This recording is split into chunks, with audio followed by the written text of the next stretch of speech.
Quando falamos em economia, muitas pessoas torcem o nariz por achar que é um tema complicado demais ou pensa que isso é uma coisa de especialista apenas. Mas a economia pode sim e deve ser descomplicada. E a verdade é que entender de economia é necessário e facilita muito a nossa vida. A informação é uma aliada nesse caminho para não cairmos em pegadinhas e até mesmo em dívidas sem fim. Portanto, economia doméstica é o tema do nosso programa de hoje. E eu trouxe aqui para o estúdio a Jade Diniz, que é economista, e a Adriana Risse, que é assessora de investimentos. Sejam muito bem-vindas, meninas. Obrigada. Bom, quero começar a falar justamente disso, né? Quando a gente fala de economia, dá até uma coisa, né? Nossa, mas é um termo muito difícil e não é bem assim, né? A economia é uma ciência um pouco distante, né? O linguajar dela é um pouco difícil, então isso tende a assustar um pouco as pessoas mesmo, mas eu acho que nos últimos anos a gente tem trabalhado, principalmente aí várias coisas na internet que têm ajudado as pessoas a desmistificarem um pouco o que significa. E porque a economia é um campo muito amplo, né? A educação financeira é um pedacinho da economia e que eu acho que é um dos mais importantes, já que a gente lida com a economia e com as finanças todo dia, até o dia que a gente não estiver mais aqui, né? Então eu acho que é um assunto que a gente tem que conversar, tem que trabalhar mais isso, né? E para a gente poder melhorar o nosso dia a dia, e aí o fim de ano está chegando, então eu acho que é um bom momento para a gente conversar disso, né? Sem dúvida, não precisa ser um bicho de 7 cabeças, né, não, Adriana? Jamais. Inclusive é uma coisa que a gente fala muito, que o dinheiro vive com a gente o dia todo, a todo momento, né? Então, quando as pessoas falam assim, ai, nossa, que chato ter que falar de dinheiro, que chato ter que falar desse assunto. Mas, gente, a gente levanta da cama e vai trabalhar para quê? Para fazer dinheiro, né? Então, se a gente vai fazer dinheiro, por que não também fazer com que esse assunto seja um assunto que faça parte da roda familiar, faça parte do dia a dia, né? De maneira leve, de maneira prática ali no dia a dia. Não precisa entrar só nos termos técnicos, o famoso economês, né, Jade? Isso. Mas dá sim para falar sobre esse assunto de maneira mais tranquila e mais leve no nosso dia a dia. Né? Bacana. Bom, eu, aproveitando esse gancho, eu fui para as ruas de São José dos Campos para conversar, para perguntar para algumas pessoas como elas planejam a vida financeira, se é que elas têm o hábito de fazer esse planejamento. Então, vamos conferir quais foram as respostas? Josiane, você costuma fazer um planejamento dos seus gastos? Olha, ultimamente não está dando para fazer esse planejamento, porque as coisas estão complicadas, está muito difícil. Então, nem tem como você fazer as coisas mais necessárias, paga os mais necessários e tem que evitar só fazer conta, né? No tempo que nós estamos vivendo hoje. Eu já tenho de costume mesmo, eu nunca gasto desde sempre, eu já reservo sempre 30%, 40%, tento reservar para gastos de emergenciais, tudo. Então, nunca fui de gastar todo o meu dinheiro. Hoje em dia está um pouco mais difícil isso, né? Mas pelo menos 30% todo do meu dinheiro eu deixo sempre reservado para uma possível emergência, alguma coisa. E o restante a gente vai dividindo, né, entre as necessidades, as prioridades. João, você costuma ter um controle sobre seus gastos, fazer um planejamento? Sim, com certeza. Com certeza, sempre tem que ter. Tanto nas compras, compra de casa, para gastar com filho, para quem tem filho, para comprar o que você precisa. É isso. Sim. Procuro organizar assim para não ficar, né, apertada nas coisas. Olha, eu já fiz bastante isso da tabela. Hoje em dia eu vou mais mesmo pelo minha base. Eu parei um pouco de colocar, porque começou a ficar meio complicado. Mas eu sempre mantenho em ordem minhas contas todas. Eu uso algumas plataformas para me ajudar, né? O próprio banco tem muitas coisas que ajudam a fazer isso, né? Para mim é tranquilo, porque como eu sou uma pessoa muito responsável, tem como eu calcular certinho o que eu gasto, o que eu não gasto, o que tenho, o que não tenho, o que falta. No começo do ano você costuma fazer um planejamento assim, esse ano eu gostaria de, sei lá, viajar para tal lugar e tal, tenta fazer ou não? Sim, que nem no caso eu tinha planejado ir a Pernambuco agora em janeiro, que é meu estado, né, na minha naturalidade, meu lugar, e não vai dar. Então eu vou ter que esperar mais um pouco, fazer novos planejamentos para poder ir fazer essa viagem. Tá aí, então, meninas, eu acho que um dos pontos que mais apareceu ali foi a questão da dificuldade atualmente de conseguir poupar o dinheiro por conta dos preços muito altos, né? Isso em tudo. Quer começar, Jade? Pode ir, Adriana. Bom, isso é uma coisa que a gente fala muito sobre a cultura, sabe, Dani? Que a cultura é assim, agora os preços estão mais altos, agora está mais difícil, então não dá para eu planejar. E uma coisa que eu bato muito na tecla é, gente, dá para planejar com qualquer valor, a qualquer preço. Porque, de fato, não é o quanto você ganha, mas sim o que você faz com aquilo que você ganha. O como você administra aquilo que você ganha. Então, a dica de ouro é assim, independente do momento de vida, independente se eu estou mais apertada ou se agora eu estou num momento mais tranquilo, que, aliás, é um cenário mais difícil para o brasileiro, né? Porque a gente ouve essas coisas de que tá difícil já há muito tempo, né? A gente vive numa economia mais trabalhosa, digamos assim. Então, a nossa dica é sempre assim, faça agora, com o que você tem agora, né? Não importa o quanto mas você não tem ideia, Adriana, como que as coisas estão difíceis, estou me sentindo endividada. Então, agora tem que colocar mais lanterna nisso. Agora, que é meio que acendeu o farol vermelho, acendeu o amarelo, vermelho, agora que eu tenho que cuidar mais.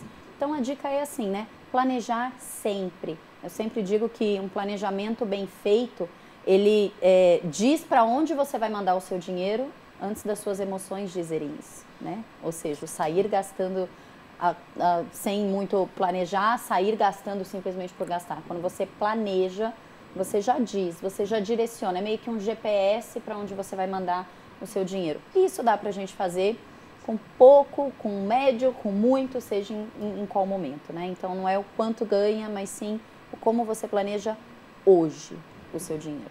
Um ponto importante que você tocou, Adriana, a questão cultural. Você vê assim mesmo, Jade, que é uma questão cultural mesmo do brasileiro, né? Que você pontuou. Em outros momentos também, sempre está difícil. Você acha que é justamente por este hábito de não ter esse planejamento mesmo? Você concorda que é uma situação cultural nossa? Sim, com certeza. Eu acho que o Brasil, ele sofre bastante com essa falta de educação financeira, principalmente, vamos começar nas escolas, né? Então, a gente vê muitas coisas ao longo da nossa vida, mas a educação financeira normalmente é mais quando a gente já está mais velho, ou às vezes a gente não consegue, né, fazer isso. Então, eu acho que o hábito mesmo é talvez trazer isso desde quando a gente é criança, né, para quem tem filho, começar a trabalhar isso, igual a Adriana falou, a gente tá sempre ruim, dá para... Então, agora a hora é agora, né? Então, talvez começar agora... talvez daqui a 6 meses, ou 1 ano, 2 anos, você olhar para trás e falar, eu deveria ter começado antes, ou que bom que eu comecei naquele momento. Né? Então, nunca é tarde para a gente começar a se planejar. E como a gente tem essa dificuldade mesmo cultural no Brasil, né, que a gente não tem muito esse hábito de trabalhar com questões financeiras, e aí perpassa até a questão do planejamento, e aí questão de investimento, né, outras coisas que vão além só da gente guardar ou saber como vai lidar com o dinheiro, mas também fazer com que aquele dinheiro se multiplique e a gente prosperar também com o nosso trabalho, a gente alcançar outros sonhos a partir desse planejamento, né? Pode concluir? Não, era isso. Algumas pessoas falaram de tabelas. A tabela é o método mais eficaz, digamos assim, não necessariamente. Há vários métodos para a pessoa se planejar certinho, de acordo com o que gasta, né? Gastei isso daqui, pode ser um valor baixo, mas é importante a pessoa estar anotando, né, também isso no fim do mês. Eu costumo dizer que a gente não pode colocar empecilhos e nem dificuldades. Exato. Nossa, eu tenho dificuldade de mexer com o aplicativo. Não tem problema, vamos para uma tabela do Excel. Eu tenho dificuldade, não tem problema. Pega uma folha de caderno e vamos fazer a continha matemática que nem a moda antiga lá, faz na folha de caderno, bota a reguinha, separa ali quanto entra, quanto sai. Então, é descomplicar. Tem gente que funciona melhor com aplicativos, hoje tem muitos aplicativos que você consegue fazer esse acompanhamento, até gratuitos. Tem gente que funciona melhor com planilhas de Excel e tem gente que vai funcionar melhor no velho e bom papel e caneta com a calculadora na mão. Não importa o como, sabe? O importa é o como fica mais prático para você. Eu conheço pessoas que preferem andar com cadernetinha, a caneta na bolsa e tá sempre anotando. Eu conheço pessoas que não, que é o celular, é o aplicativo, é o bloco de notas, é a planilha de Excel. Então não importa o como, mas sim é o fazer da maneira que vai ser o mais fácil para você e o que você vai conseguir adequar melhor à sua rotina, ao seu dia a dia. Bacana, tem até aplicativos de bancos, né? Como o João comentou também. Pedir ajuda é sempre bom, né? Se tiver dúvida, peça ajuda para alguém. Mas o importante, qualquer comprinha pode parecer mínima, mas é importante estar anotando, né? Até para a pessoa conseguir, extrapolei esse mês, de onde eu posso tirar e tudo mais. Que eu acho que é interessante, né, que quando a gente, assim, não tem um planejamento, a gente vai começar a se planejar. Num primeiro momento, é importante a gente fazer esse raio-x, né, tirar essa fotografia, por exemplo, olhar para o meu mês, quanto eu estou gastando por dia, mesmo que eu vá tomar um café, que eu ir anotando, né? Eu sei que é difícil, às vezes a gente fala planejar, né, se planejar financeiramente, aí a gente fica, todo dia tem que sentar, tem que anotar, toda semana, todo mês. Às vezes a gente tem alguns hábitos que não favorecem isso, existem alguns vieses comportamentais também que nos levam a, às vezes, não conseguir fazer isso. Então, a gente não precisa também fazer muito além do que a gente consegue no momento. Então, a gente vai criando um hábito de se acostumar, né? Então, num primeiro mês, talvez olhar, fazer uma fotografia do que a gente tem para ir depois entendendo com o que eu estou gastando mais. Eu estou gastando muito quando eu vou na padaria, ou quando eu vou no shopping, ou não, é quando eu gosto de comprar online. Então, assim, a gente tem que identificar onde a gente tem esse costume de fazer esses gastos para identificar também onde a gente pode diminuir ou, pelo menos, redirecionar para a gente conseguir alcançar os objetivos. Eu acho que é importante a gente também criar objetivos, né? Porque assim, a gente fala, vamos guardar dinheiro, tem que poupar, tem que investir, mas a gente tem que ter motivações para isso. Então, a gente tem que ter objetivos, né? Então, porque fica muito difícil, vou guardar R$1.000, R$10.000 no ano. Mas o que eu vou fazer com esse dinheiro? Então, se você não cria, né, um objetivo, às vezes esse dinheiro aparece uma emergência, aí você vai e manda para um lugar, então você vai meio que deixando passar. Foco, então, né? exato, Foco. Exatamente.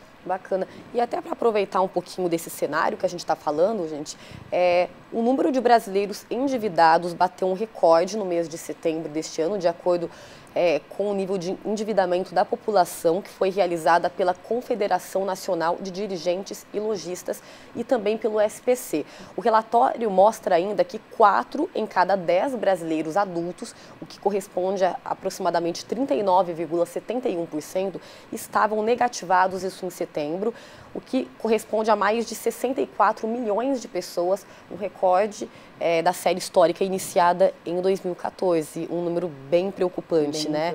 E aí eu acho que entra no que você falou também, né? Há toda uma indústria que favorece isso, aí o brasileiro muitas vezes não tem foco, acaba se endividando, né? Com coisas muitas vezes supérfluas. A gente tem muitos dispositivos hoje midiáticos também que nos influenciam a comprar, a consumir, a gastar, né? Então a gente precisa tomar muito cuidado, né? Então a gente vai falar aí sobre negativado, inadimplente, a gente tem algumas diferenças aí, se eu já puder comentar um pouquinho, né? Sim, sim. A gente, quando tem algum financiamento, algum empréstimo ou algumas parcelas no cartão de crédito, a gente meio que está endividado, né? Mas isso significa que a gente não conseguiu honrar os nossos compromissos. A partir do momento que a gente não consegue mais fazer isso, ou deixou de pagar alguma coisa, a gente se torna inadimplente, né? E aí, dentro do SPC ou do Serasa, isso vai acontecer aí depois de 3 meses que você vai se tornar inadimplente, quando você deixou de pagar. Mas para essas instituições como o SP e Serasa, logo depois que você deixa de honrar, você já está negativado nessas instituições. E aí, depois de 3 meses, se você ainda não conseguir pagar, você fica inadimplente. Então, assim, grande parte da população brasileira está endividada, porque a gente usa o cartão de crédito, porque a gente tem financiamento de casa, de carro, tudo mais. Só que se a gente está conseguindo pagar isso mensalmente, está tudo certo dentro do possível, né? A gente também tem que tomar cuidado para não fazer muitas parcelas, empréstimos demais, porque os juros também, isso corrói tudo, né? Então a gente também tem que tomar cuidado com isso. Mas o problema mesmo é a gente ficar inadimplente e a questão os juros vão aumentando cada momento, então se a gente não vai pagando a dívida, aquilo vai virando um bolo cada vez maior. E aí depois a gente resolver tudo isso fica um pouco mais complicado, né, Adriana?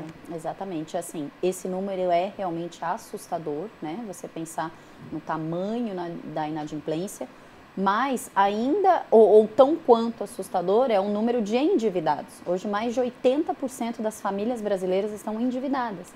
Então, é o famoso gastar mais do que você ganha, né? O gastar mais do que você ganha é onde pega o brasileiro ali no pezinho mesmo e acaba fazendo esses números exorbitantes, né? Então, pensa que a cada 10 pessoas que você conversa, 8 pessoas ou mais gastam mais do que ganham.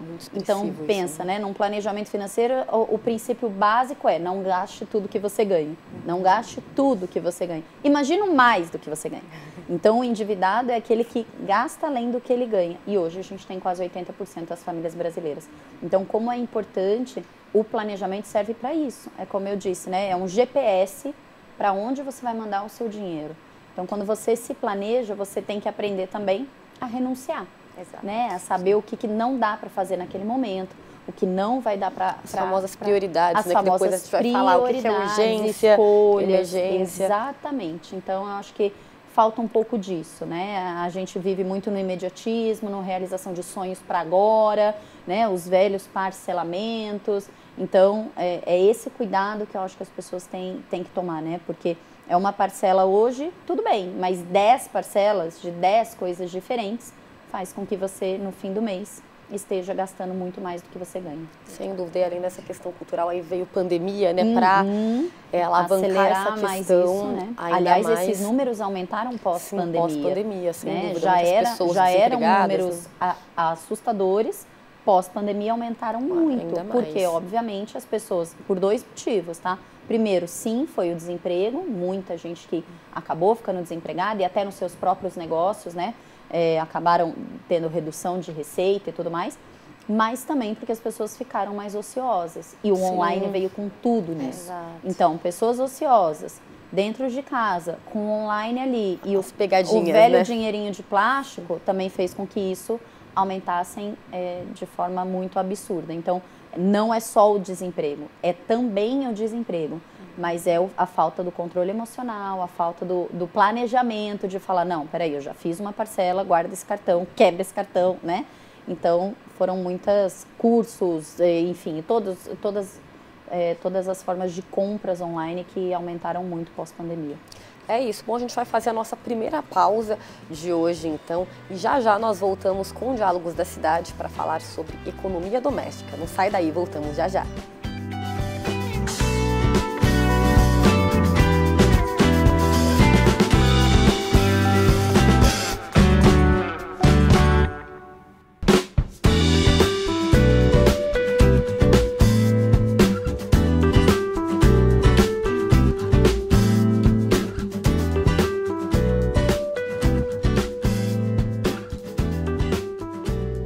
Diálogos da Cidade está de volta e hoje eu recebo a economista Jade Diniz e também a assessora de investimentos Adriana Risse. Meninas, queria voltar para esse segundo bloco falando um pouquinho desse planejamento. Claro que vai depender muito da realidade do salário de cada um, mas de uma maneira mais ampla, geral. Qual a porcentagem, existe uma porcentagem X que o ideal é destinar para saúde, lazer, uma eventual emergência também? Eu costumo usar um termo, Dani, que chama pizza do dinheiro, né? É você dividir o seu recurso ali entre os essenciais, os úteis e os supérfluos. Os essenciais, como o nome diz, é aquilo que a gente precisa para viver. Então, é realmente o que é essencial. Que você vai colocar normalmente a sua moradia, né? A vestimenta, claro que não é roupinha e sapato o tempo inteiro, né? A vestimenta básica, a alimentação, que também não é o exagero, mas o básico da família ali, né? Um condomínio, um aluguel, enfim. Isso entraria nos essenciais, que eu sempre sugiro que não ultrapasse 50% da renda familiar, né?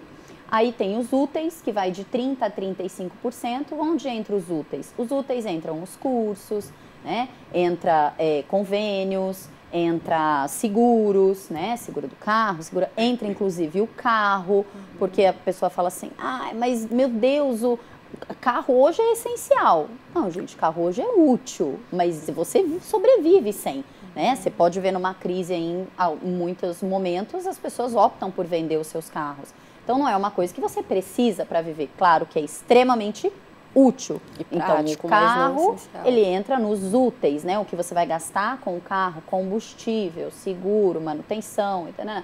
Então, as coisas úteis são aquelas que são importantes, porém, não fazem parte do essencial da sua vida. e não devem ocupar mais do que 30% a 35% da sua renda familiar. E os supérfluos, que aí entra, né, principalmente para nós mulheres, né, salões de beleza, né, massagem, lazer, a festinha no final de semana, o churrasco, o happy hour, o iFood, principalmente, né, as comprinhas online, entra no supérfluo, que não deve ultrapassar de 10% a 15%. Então, quando tem esse panorama geral e sabe realmente o que é o essencial, o que é o útil, o que é o supérfluo, num momento de crise, num momento de desemprego, num momento assim, você sabe de onde você começa a cortar. Porque quando vem uma pandemia, por exemplo, eu percebo quantas pessoas ficam assim, nossa, aí começa, tira a criança da escola ou faz uma coisa que, não, vou ter que vender minha casa, vendo minha casa, começa tudo errado, porque não tem ali onde eu começo a cortar. Aí você começa a cortar do supérfluo, 10%, 15%, se precisar, corta tudo por um período. Exato. Aí você vai para os úteis, então às vezes um curso você pode cortar, talvez a venda de um carro, ou reduzir o padrão do carro, né? Até você, se precisar, chegar nos essenciais, ter que reduzir uma compra do mês, ter que reduzir algo mais essencial. Mas aí você vai fazendo corte de forma correta, né? Porque quando tem esse tipo de planejamento, aí você não sai cortando as coisas absurdas, né? Eu já fiz alguns planejamentos para algumas pessoas que estavam nessa coisa de que, não, vou vender minha casa, né? Porque eu tô cheia de coisa, vou vender a casa, porque aí é a resposta rápida, né? Vendo a casa, entra um dinheirão, aí eu vou lá, pego outro em crédito e compro outra casa. Não, mas peraí, aí você vê, tem um monte de aplicativos, um monte de assinaturas, um monte de coisa no cartão, e academia que não vai, e curso que não fez, né? Então, quando você tem esse direcionamento, você corta da maneira correta quando precisa cortar. Jade, gostaria de complementar alguma coisa? Sim, eu acho que ela está corretíssima, né, em pensar em dividir aí os essenciais, os úteis e os supérfluos. E eu diria também para as pessoas, se já não pensam, se não tem, começar a pensar também no que a gente chama de reserva de emergência, que eu não gosto de usar muito esse termo da emergência, né, porque eu acho que é uma coisa que a gente faz só para no desespero ou quando precisa muito. Eu gosto de chamar de reserva de tranquilidade, então é uma coisa que você vai pensando e construindo para que você tenha tranquilidade nesses momentos de emergência, né?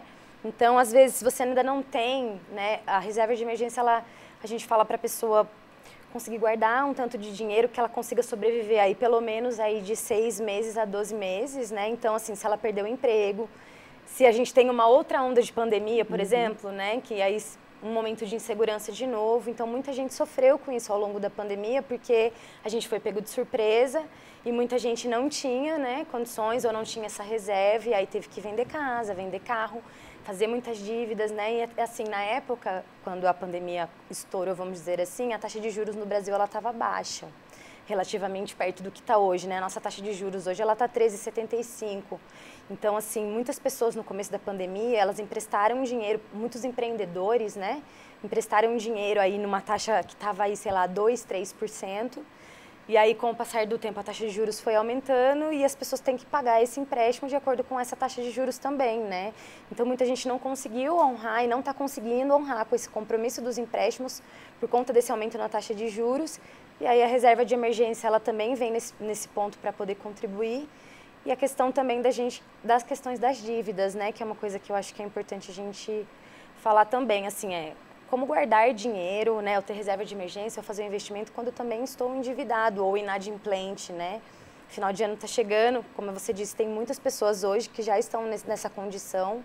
E aí, fim de ano, a gente tende a gastar um pouco mais, né, do que o costume, seja com presente, seja viajando, com festas, comida.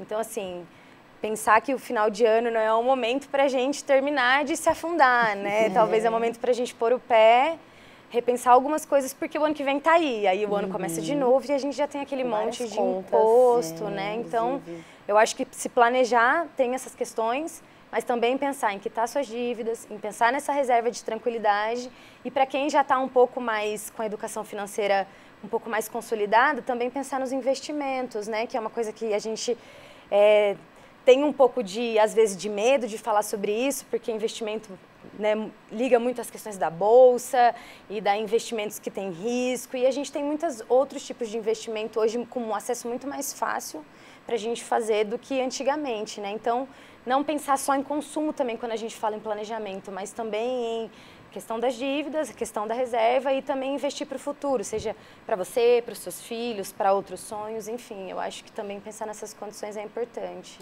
Lembrando um pouquinho no que vocês falaram, muitas pessoas vão receber fim do ano 13º, prioridade então para quem está endividado seria pagar, quitar as dívidas, aí o que sobrar guardar um pouquinho. Eu acho que é o momento para isso, né? Sempre que se fala que está chegando o fim de ano, 13º, muita gente recebe, às vezes, até férias, né? Porque tem férias coletivas em empresa, esse tipo de coisa, já se pensa no gasto. Ai, que bom, vai dar para fazer aquela viaginha, vai dar para fazer uma festa, mas não se esqueça que o fim de ano passa, né? As festas acabam, janeiro chega, então eu acho que nada melhor do que começar um ano novo, com vida nova, então a maior prioridade que seja quitar as dívidas, né? Eu acho que é quitar as dívidas e sempre ter um pensamento que, poxa, se eu quito minhas dívidas hoje, se eu começo um ano melhor, um ano mais leve, quem sabe o ano que vem eu tenho esse planejamento para no final do ano que vem eu ter condições de ter um final de ano mais tranquilo. Exato. Do contrário, a bola de neve vai só aumentando, né? São pessoas que falam, mas todo fim de ano eu tenho que pegar meu 13º, porque eu tenho que fazer alguma coisa para dar uma espairecida, porque eu tô sempre endividado, isso nunca vai acabar. Mas se não tomar uma atitude, isso nunca vai acabar. Exato. Então, esses dinheiros extras, né? 13º, um bônus, umas férias, esse tipo de coisa, restituição de imposto de renda, que muita gente pega e já sai antecipando aí, é usar esses dinheiros extras para diminuir as suas dívidas, para melhorar o seu planejamento financeiro, né? Eu acho que essa é uma forma inteligente de cuidar aí do seu capital e do seu patrimônio, né? Sim, vai muito também a questão, né, do gasto sustentável, né, gente? O que eu preciso, o que eu não preciso, também não se deixar levar.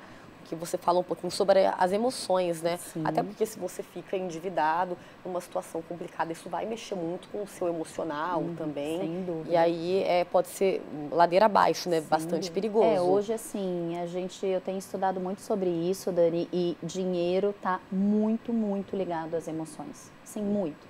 Pode perceber assim, tô muito eufórica, aconteceu algo muito legal no meu trabalho. O que a gente quer fazer? Comemorar. Gastar, ou ir num restaurante, ou comprar alguma coisa, ou dar um presente para alguém. Estou muito triste. O que eu quero fazer?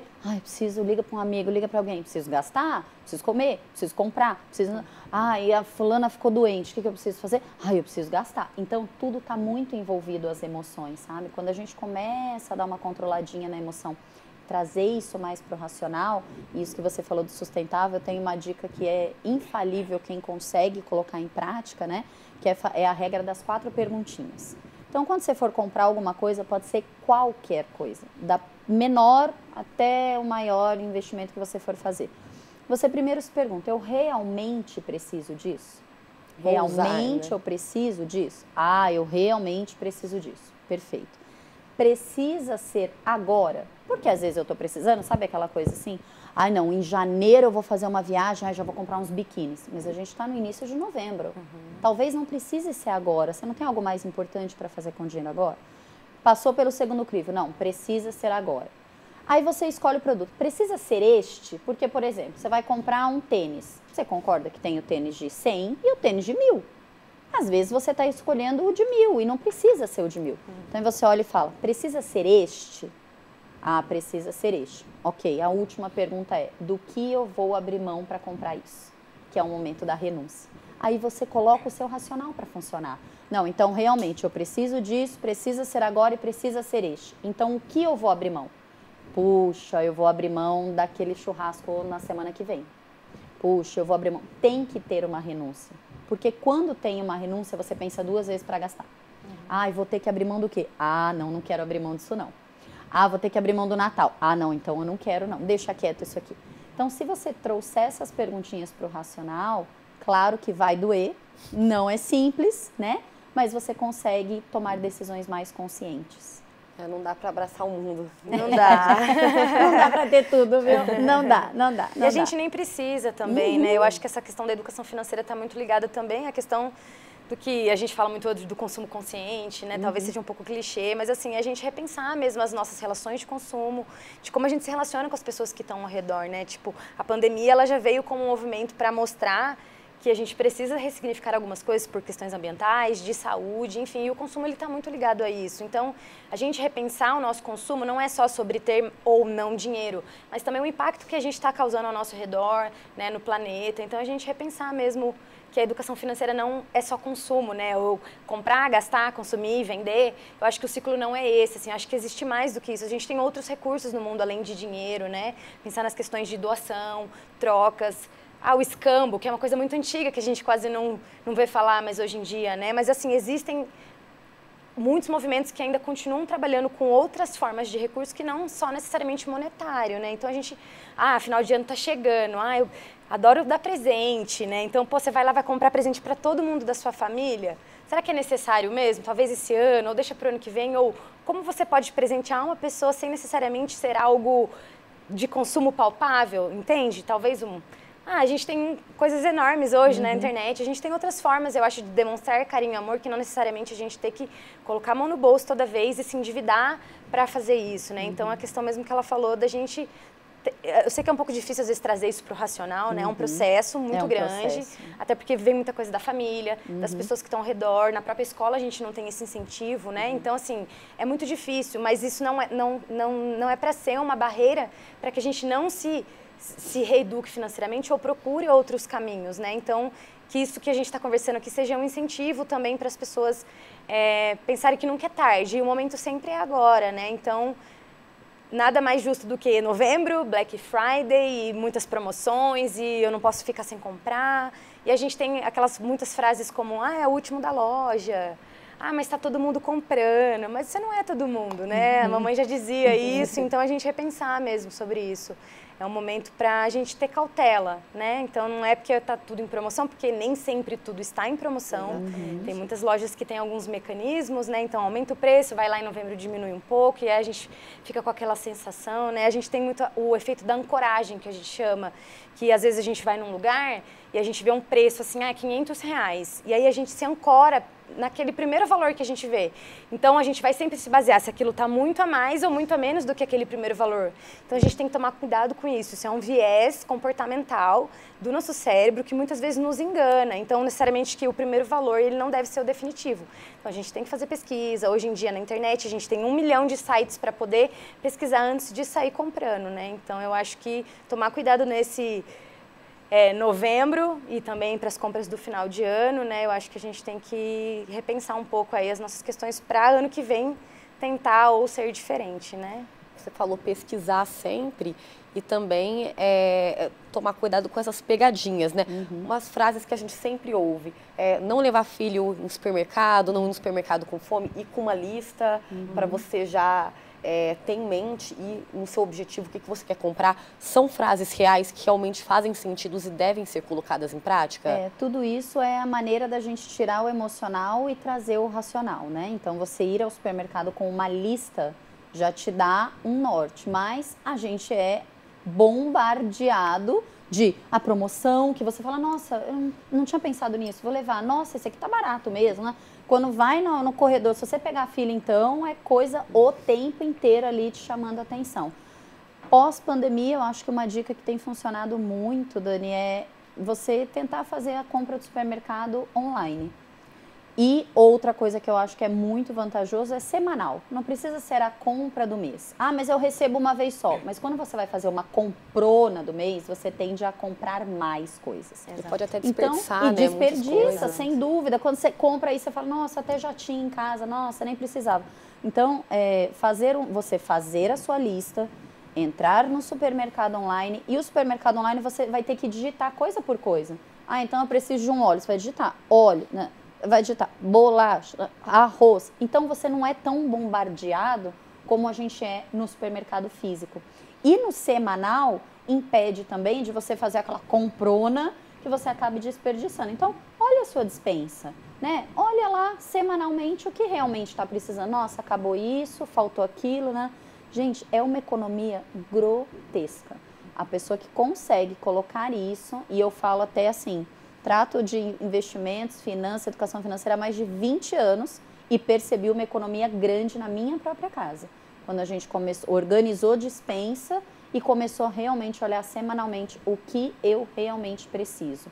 E aí você começa a ver no final do mês e fala, uau, como eu economizei no supermercado. Né? Então, eu acho que essa é uma dica que pode ser utilizada. Quer pontuar alguma coisa, Jade? É isso mesmo. Tá joia, então agora a gente vai para a nossa última pausa de hoje. Daqui a pouco voltamos com Diálogos da Cidade. Não sai daí, voltamos já já.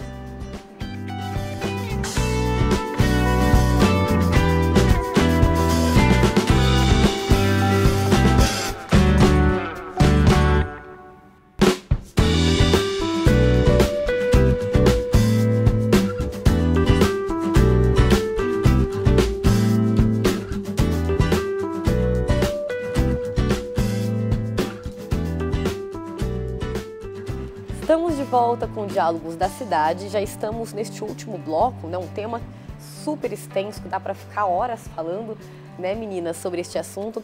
Acho que agora neste último bloco, até para a gente ir concluindo esse assunto, a gente falou muitas vezes sobre educação financeira, que deveria ser uma realidade nossa aqui no Brasil. A gente sabe que tem algumas escolas, é mais na rede particular, né, e faz toda a diferença, né, se a gente tivesse uma educação financeira de base. Eu sou super favorável a falar sobre finanças com as crianças desde pequeno, né? Eu ouço muito assim aquelas frases, né? Ah, dinheiro não é coisa para criança, né? Dinheiro, ou aquela coisa que é muito automático, mas isso vai incutindo na cabeça, né? Ah, menino, vai lavar essa mão que você pôs a mão no dinheiro, dinheiro é sujo. Só que pense ele uma infância inteira ouvindo, dinheiro é sujo, dinheiro é sujo. Tem outra maneira? Claro que a gente sabe que tem que lavar a mão depois que... Mas, né? Ai, filho, não sei o que, vamos lavar a mão? Não precisa usar essa palavra. E sim, fazer a criança participar das finanças familiares sempre que possível, né? Mas, Adriana, como que eu faço isso? Às vezes o filho, em que idade eu começo? Como começo? Eu sempre digo que, assim, ó, primeiro momento que a criança falar, mamãe, me dá um dinheiro para eu comprar um chocolate, ele já sabe que existe uma moeda de troca. Não importa se tem 2 anos, 3 anos, não importa. Ele sabe que existe uma moeda de troca. Então, vamos começar a conversar sobre isso. Então, em casa eu tenho 2 filhos, um de 9 e uma de 14. E desde sempre a gente faz esse trabalho de falar sobre dinheiro, né? De explicar o quanto custa cada coisa. E aí você vai fazendo comparativos, né? Lúdicos para que a criança entenda. Porque como que você vai... Quem nunca teve aquela coisa da criança falar... Nossa, quanto custa o seu carro, papai? Aí se você vai falar o valor de um carro, para a criança é algo muito grande.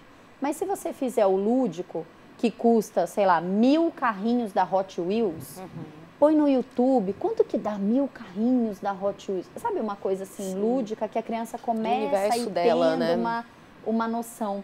E aí você começa a educar. A gente tem um exemplo muito prático, que meu filho, ele era bem pequenininho, tinha uns 3 aninhos, e tinha aquelas maquininhas de bolinha, né? Que você põe a moeda e sai uma bolinha de brinquedo. E aí qualquer moedinha que ele ganhava, ele queria pegar o raio da bolinha, não tinha mais onde enfiar a bolinha em casa. Aí a gente falou, vamos fazer o seguinte, quando ele ganhar uma moeda, eu e meu marido combinamos, ele vai ganhar uma moeda, a gente vai falar, hoje não vai, você vai dar para a mamãe e para o papai, a mamãe e o papai vai investir seu dinheiro, você vai esperar uns dias e aí você pode ganhar 2 bolinhas. Aí tem gente às vezes que brinca, né? Nossa, Adriana, eu quero um investimento desse, né? Que duplica. Mas é uma maneira lúdica de falar com a criança. Sim. E ele foi comprando essa ideia. E o que a gente vai ensinando? O esperar, que infelizmente nós brasileiros temos essa dificuldade. Então, espera que você vai ter mais, né? A gente vai ensinando o começar a guardar. Então, ele começava a ver ali, pode começar no famoso cofrinho, não tem problema. Mas ele vai começando a ver ali que está pesando, que está enchendo, a criança vai gostando dessa prática, sabe? E quando vai num supermercado, quando vai num lugar, é assim, ó, hoje não vamos comprar nada. E nada é nada. Então, se a criança fala, mas é só um pirulito, mas lembra que a gente combinou? Hoje é nada. Então, você ensina a criança a renúncia, você ensina ela que não é a todo momento, mas a gente tem, às vezes, a mania de, o que custa, né? R$3, é R$5, é 10. Para a criança não é o valor. Então, eu gosto dessa dinâmica de educar as crianças pelo lúdico, mas sim, sempre trazendo para o dinheiro, né? Hoje a minha filha com 14, a gente já consegue mostrar para ela o quanto ela custa, né? Então, ela já tem na planilhinha dela o quanto ela custa o curso, quanto custa a escola, quanto custa...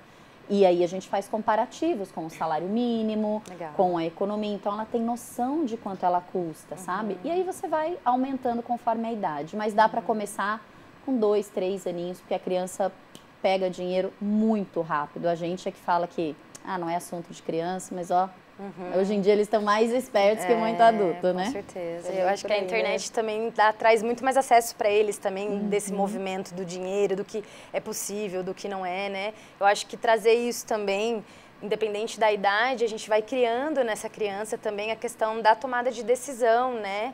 Então, por exemplo, com uma certa idade a gente faz um cofrinho ou vai dando um dinheiro. Eu acho que essa coisa do cofrinho pode parecer até mais antigo porque a gente quase não usa mais a moeda hoje em dia, né? Mas eu acho interessante porque para a criança conseguir materializar aquilo que significa o dinheiro. Porque hoje eu já vejo muita criança assim, não tem dinheiro, então faz um Pix. Mas a criança ela não tem noção do que significa esse Pix, né? Por detrás, o trabalho, e que ainda é uma moeda, né? Então eu acho que tentar materializar isso com a criança, mesmo que seja poucas moedas, poucas por mês, por semana, tentar trazer isso, né? E eu acho que uma coisa que é importante também, não tentar negociar com a criança através de dinheiro. Por exemplo, se você arrumar seu quarto, e não só dinheiro, mas coisas materiais também, né? Eu acho em troca, né? Sim, sempre. Porque daí a criança ela vai crescendo com essa coisa de que sempre é necessário alguma coisa em troca quando ela tem que cumprir alguma responsabilidade, né? Então, tomar cuidado também. Eu vejo muitas pessoas fazem isso, né? Não criticando, porque eu sei que deve ser muito difícil ensinar esse tipo de coisa para a criança também em relação a dinheiro, né? Como lidar com o mundo que vive com base no dinheiro, mas a gente tentar evitar esse tipo de troca, né? No monetário aí, e incentivar mesmo essa materialização, porque as gerações daqui para frente elas vão perder cada vez mais o sentido do que é o dinheiro ou o papel moeda que a gente usava muito antigamente, né? E isso está muito relacionado não só a preço das coisas, mas a valor, porque preço e valor são coisas diferentes, né? Então, aquele brinquedo que você quer, ele custa, sei lá, R$30. Só que para eu trabalhar e para a gente ir lá comprar, tudo isso tem um valor. E depois para você vai brincar com aquilo o quê? 2 dias? Um mês? Uma semana? Então, qual é o valor daquele brinquedo ou daquela coisa que você está querendo, né? Então, também trazer essa coisa da diferença entre o que é preço e o que é valor para essa criança também, né? E ser firme, né? Eu acho que uma coisa que ficou claro aqui hoje, os pais serem firmes com os filhos e não, né, deixar o lado emocional e falar mais alto, tudo mais, ser firme mesmo, né, como autoridade. Jade, você falou que você deu algumas palestras já em algumas escolas para o público adolescente. Um outro público que a gente também tem que ficar de olho, né? Porque eles são aquele alvo direto, né? Por já entenderem mais, estão naquela fase, aí quer comprar tudo. Eu acho que eles são os mais bombardeados hoje em dia por todas as redes sociais e mídia, né? Eles são um público-alvo de muitas empresas, muitas indústrias, então... E também por, às vezes, eles estarem naquela fase de não ser mais criança, mas também não ser adulto, e às vezes tem uma renda, mas não é um salário, é uma renda corrente, né? Então, fica mais difícil para eles entenderem também como lidar com isso, né? Então, eu acho que dentro de casa também tem muitos adolescentes que já ajudam, né? Ou pagam, sei lá, um curso, enfim, também como trabalhar com aquele dinheiro que eu estou ganhando, né? Aquele adolescente. E tem uma questão também muito de gênero, assim, né? Que às vezes a gente não faz esse recorte na educação financeira. Que a educação financeira, quando a gente traz para ensinar isso, a gente precisa pensar nesses recortes, né? Ensinar a educação financeira para uma mulher, ou para uma criança, ou para uma pessoa mais velha, né? E a gente tem os recortes raciais, vários recortes ainda, interseccionalidade, que também são importantes que a gente traga isso na nossa educação financeira, né? Então, quando eu vou numa escola pública e eu vou ensinar ou vou trazer alguma coisa sobre educação financeira para uma criança, é totalmente diferente quando eu vou numa escola privada.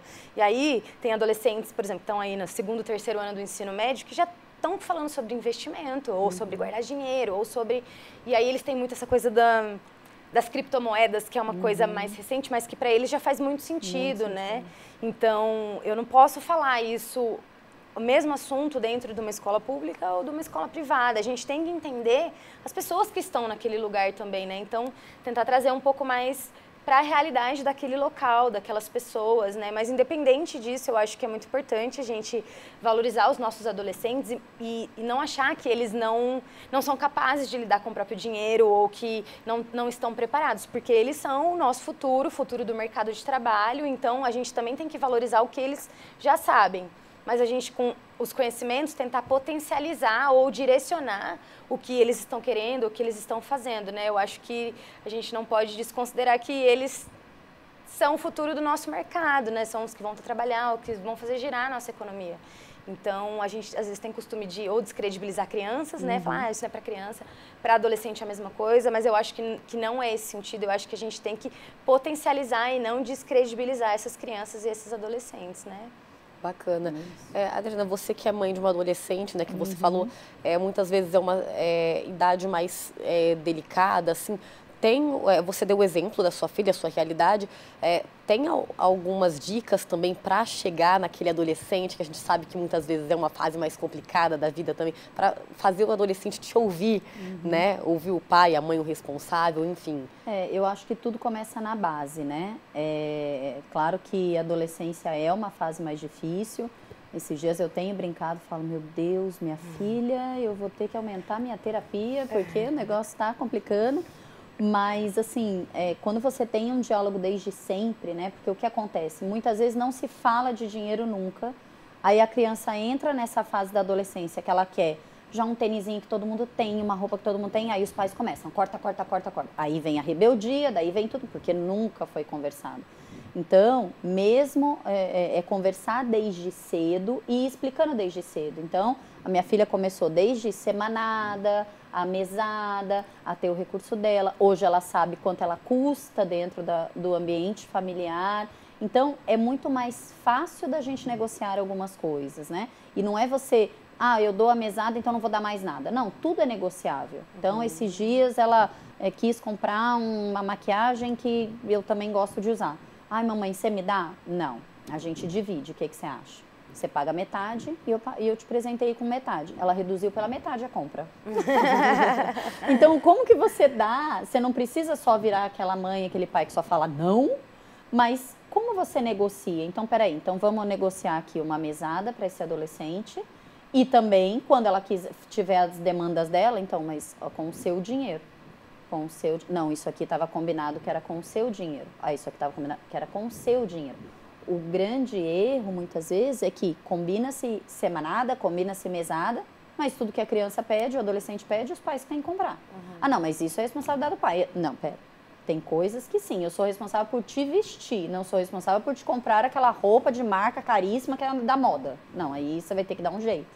Então, é o negociar. E para isso, é o falar desde cedo, e o colocar essa responsabilidade, sim. Eu sou muito favorável à semanada, à mesada, porque aí você vai colocando na cabeça da criança como ela tem que se organizar.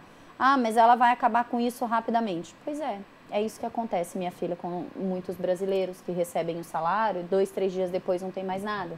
Aí entram no cartão de crédito, entram no cheque especial. Então, por isso, você vai passar o mês sem ter.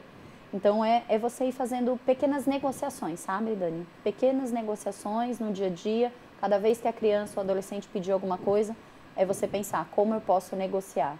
E aí você vai vendo que eles, quando vai mexendo no bolsinho deles, aí eles vão pensando 2 vezes. E para ampliar essa ideia, né, é importante a gente falar que deveria a educação financeira se tornar, né, parte de políticas públicas sem também, dúvida, né, pelos poderes executivos, por quem, né, está na linha de frente, para que a gente tenha uma realidade diferente no futuro, como a Jade bem pontuou. Estamos falando de quem vai, né, daqui 20, 30 anos, vai gerir a economia do país. Então, é importante políticas públicas na área também.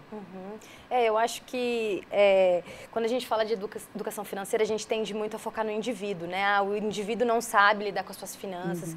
Eu acho que tem algumas outras coisas que a gente precisa falar rapidamente, que é importante, né? Que a gente já trouxe aqui também, mas a questão da política pública, a questão das tributações muito altas e aí questão de juros bancários também, né? São uma série de fatores que contribuem para que a gente tenha essa dificuldade. A falta da educação financeira nas escolas também, né? Na família, a gente lidar com isso. Então, assim, eu não acho que as pessoas devam se sentir culpadas, às vezes, por não saber lidar com essas finanças. Existem vários fatores no nosso Brasil que contribuem para que a gente tenha esse distanciamento, né? Mas isso também não pode ser uma desculpa para a gente não lidar com aquilo que a gente precisa, ou ir atrás, ou aprender mais coisas e aprender a gerenciar o nosso dinheiro, o nosso dia a dia, né?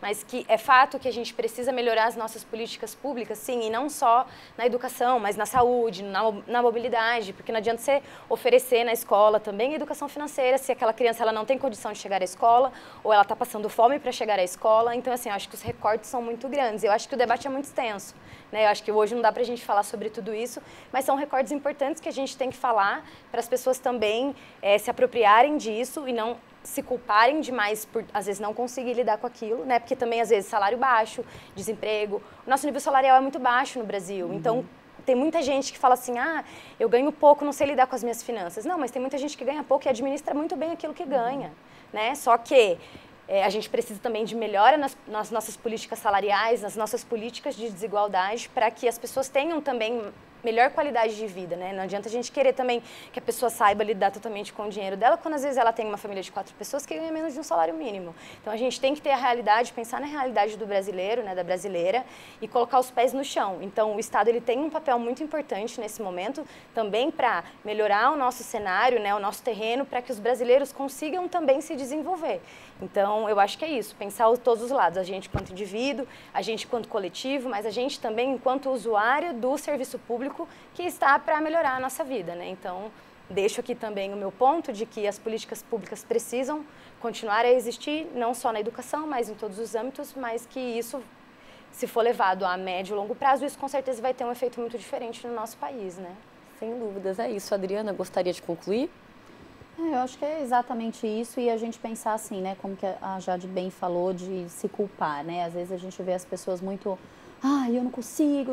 Então, a minha dica é assim, comece pequeno, né? Faça pequenos movimentos. Porque muitas vezes as pessoas, por exemplo, assistem um programa como esse e já não, vamos resolver tudo, senta aqui a família, vamos parar com isso, vamos divide aqui. Não, talvez não consiga colocar tudo em prática. Qual é assim, como quando a gente aprende a caminhar, a gente dá um passinho de cada vez, né? Então, é você, de repente, olhar... assistir um programa como esse, qual é o mínimo movimento que eu posso fazer? De repente sim, quebrar aqueles cartões de crédito. De repente estou exagerando no final de semana. De repente sempre tem alguma coisinha, ou estou exagerando, puxa, peguei uma coisa aqui, estou exagerando com as crianças, estou exagerando no supermercado. Então, pequenos movimentos. Então, este mês eu vou fazer este movimento. E faz, e acompanha, e se olha, e traz para o racional. No segundo mês, eu vou fazer este movimento. Então, é ir aos poucos, sabe? Não tentar resolver todos os problemas de uma única vez, mas também não olhar e falar, tá vendo? É porque é isso mesmo. Porque a gente não tem uma política pública boa, porque a gente tem um país com tudo caro, isso aí não vai dar mesmo. Porque o maior prejudicado acaba sendo a gente, né? Então, olhar no micro, pequenos passos. Qual é hoje o meu menor movimento possível, mas que eu possa... ter uma mudança nas minhas finanças lá em dezembro de 2023. O que eu posso ir fazendo aos pouquinhos? Um passo de cada vez, né? Um passo de cada vez. Meninas, muito obrigada pela presença de vocês. Esse bate-papo maravilhoso, tenho certeza que vai ser riquíssimo para o pessoal de casa que está acompanhando a gente. E é isso, Diálogos da Cidade fica por aqui. Não se esqueça que você pode nos acompanhar pelo nosso canal no YouTube, youtube.com/CâmaraSJC. Lá você consegue assistir esse e outros programas na íntegra. Lembrando também que a TV Câmara agora está em canal aberto 12.3, uma programação pra lá de variada para todos os gostos, viu? O Diálogos da Cidade fica por aqui e a gente se vê na próxima semana. Tchau, tchau!